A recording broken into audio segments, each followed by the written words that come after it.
Vull recomanar dos llibres. El primer és un llibre de Raimon Obiols, El temps esquerp, i en llegeixo un fragment que està a la pàgina 200 del llibre.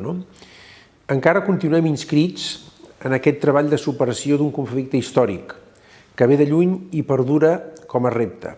La reacció de les dretes espanyoles i la torrentada del procés han interromput, no sé fins quan, aquesta transformació de temps llarg. En algun moment es reprendrà, no en tinc cap dubte, per la via pragmàtica de la negociació política, del diàleg social, del federalisme dels fets, de la maduració cultural.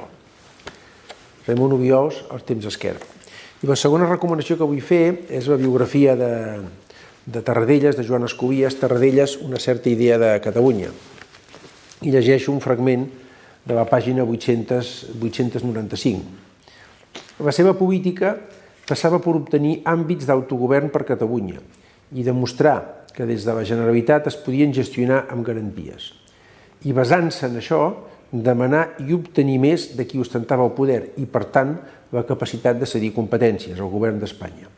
Tarradellas assumia que s'havia d'aconseguir amb un diàleg constant i que no era gens fàcil, però es negava a publiquejar quan no aconseguia els objectius i sempre estava disposat a situar-se en el paper de la contrapart per entendre millor els impediments de la negociació.